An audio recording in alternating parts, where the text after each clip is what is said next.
Thank you so much po sa message and song and greetings po sa lahat po ng mga suki po namin taga-nood, taga-subaybay sa ating pong programa sa gabing ito.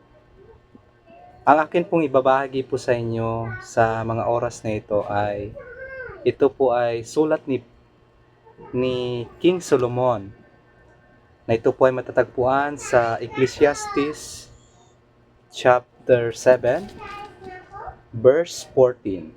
Ecclesiastes chapter 7 verse 14.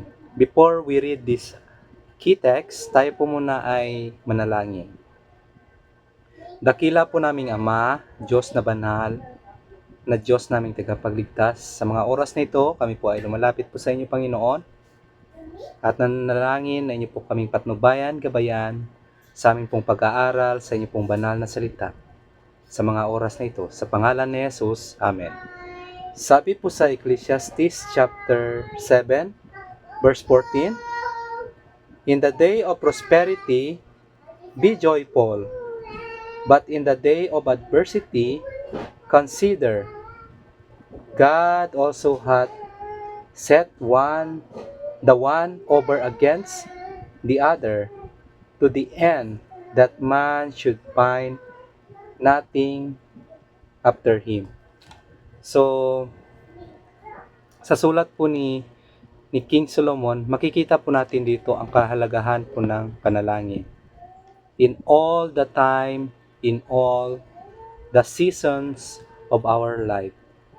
Kasi minsan, hindi po natin naunawaan, hindi po natin inintindihan bakit ganito ang ating pinagdaanan or yung ating situation.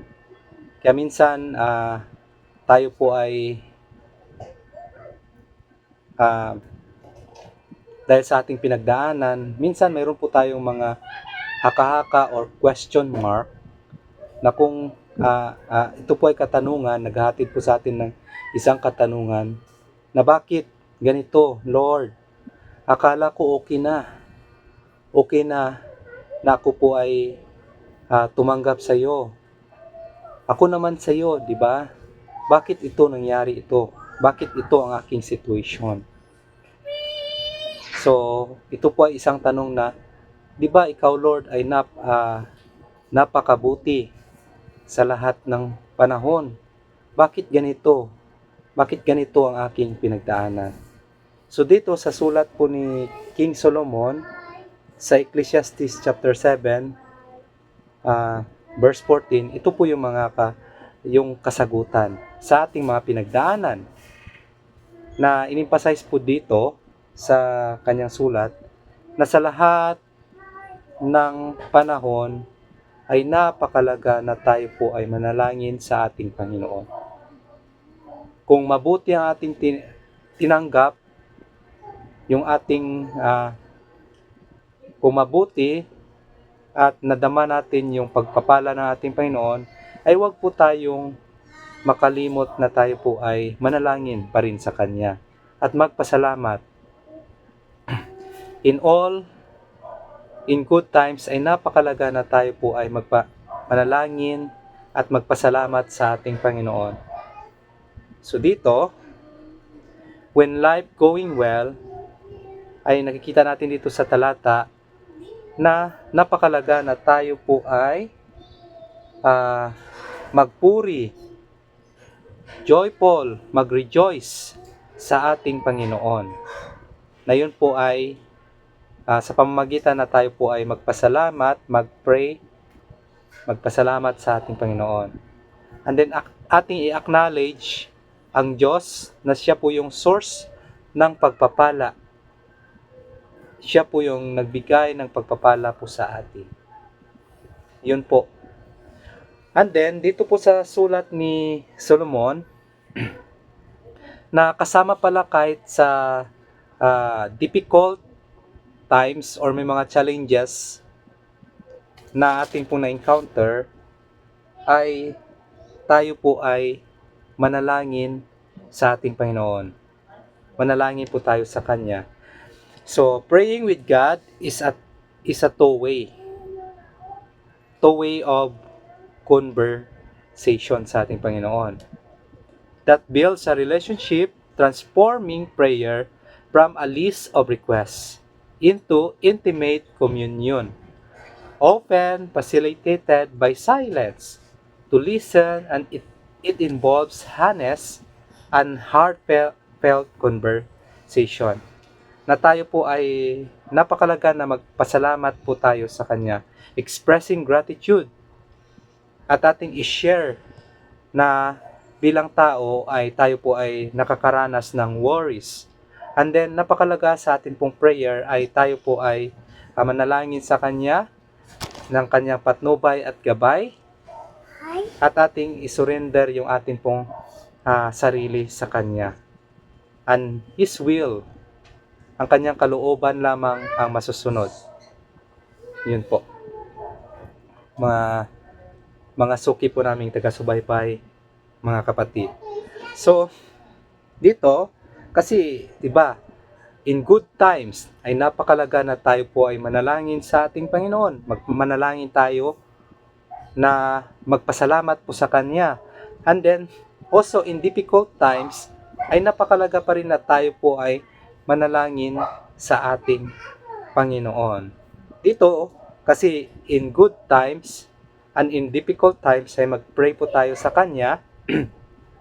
Ito po ay emphasize po ni King Solomon, ay napakalaga rin po in to make a simple, in all season sa buhay po natin, ay napakalaga na tayo po ay manalangin sa ating Panginoon. Hindi lang po in good times, hindi lang po in difficult times, in all seasons sa ating pong buhay ay napakalaga na tayo po ay manalangin sa ating Panginoon. Pray with humility. So, the ending reminds us that no one can predict what ahead. Diba? Hindi natin napipredict eh. Ngayon, okay tayo. How about next, the following? Kaya dito po ay in all seasons sa ating pong buhay, ay napakalaga na tayo po ay manalangin sa Kanya. So, sa pamamagitan po ng panalangin, ay ito po ay pinapakita po natin na tayo po ay depende sa atin pong Panginoon daily po. Mga minamahal po naming kapatid. Yan. So, kasama ko po yung aking baby. Yan, oh. Yan. So, sa pamamagitan po ng prayer, ay pinapakita po natin na ang Panginoong Diyos ay siya po yung nagko-control po sa atin. Letting go na ang Panginoon Diyos ang siya po yung nagko-control sa atin. So, prayer shift from na ito po ay pinapakita po natin na ang ating Panginoon ay siya po yung mag-control po sa atin at yung kanyang kalooban lamang ang masusunod. Ayan. Imagine po natin, di ba po? So, kung tayo po ay nagtatanim po tayo. Sino po ba dito nakaranas ng nagtanim po? Kahit nung kayo po ay nasa province, di ba? Kahit dito po sa Maynila ay meron po tayong tanim, or for example, di ba, nasa flower pot, doon po tayo nagtanim.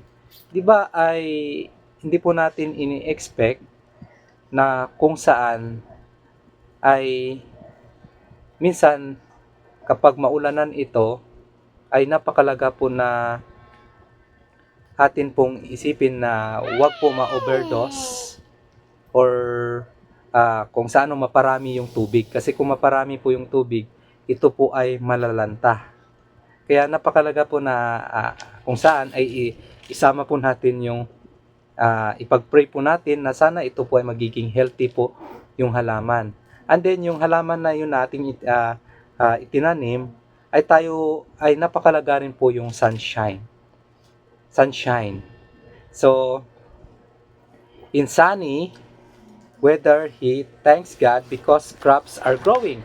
So tayo po ay napakalaga na tayo po ay magpasalamat po sa ating Panginoon because of the good weather the sunshine, and also the rain. Kasi yung iba kasi iniisip nila, baka kung ito po ay maulanan, ay malanta rin po. So, i-consider po natin yan na both sa sunny weather and at yung tag-ulan, ito po ay kasama po ito sa paglago na ito po ay lumago ang halaman. So, katulad din po yan sa atin pong buhay, na this is very important. Yung ating experience, hindi naman na all the time ay kung saan ay okay ang lahat-lahat. So, we need also to experience struggles na kailangan ay ating mapaghirapan. Yung mga something, di ba, if we have a goal sa ating pong buhay, ay nandyan po yung planning, yung preparation, na kung saan we need to, we experience yung paghihirap, kung paano po natin maabot yung mga goals po natin sa buhay. Hindi naman lahat ay okay. Di ba po? Kundi tayo po ay kailangan po natin na paghirapan para ma-meet po natin yung mga goal po natin sa buhay. Kaya po, kasama part po ng ating pong buhay yung mga something, yung mga struggles that we experience sa ating pong life. Kasama po yun na tayo po ay lumago at mag-grow sa ating pong faith sa ating Panginoon. So, water and also rain, circumstances, ay ito po ay kasama sa ating pong life. So, we understand that ito po ay kasama. So, without the sun, nothing grows. Without the rain, nothing survives. So, life is the same. Blessing grow us, but struggle, ito po ay nagpapatibay po sa atin. Strengthen us. So, God is present both our development and breakdowns. Ay nandyan po yung Panginoon. Always siya po present. So, kaya po sa atin ay napakalaga na tayo po ay mapanalanginin sa ating Panginoon. So, hindi dapat na ito po ay mawala yung pagiging prayerful po natin sa Kanya, na tayo po ay always nagpipray po sa ating Panginoon. So, sa kabila kung tayo man ay masaya or nagtagumpay, ay huwag tayo makalimot magpasalamat po sa Kanya. At kung tayo man ay nasa kahirapan or naghihirap ngayon, if we have struggles that we experience in our lives today, ay napakalaga na tayo po ay manalangin po sa ating Panginoon. So, in all seasons of our lives, ay tayo po ay always mag-pray po sa Kanya. So, yun lamang po, mga minamahal ko pong kapatid, mga kaibigan po namin na kasama ngayon, na nanonood at nakikinig sa ating pong programa.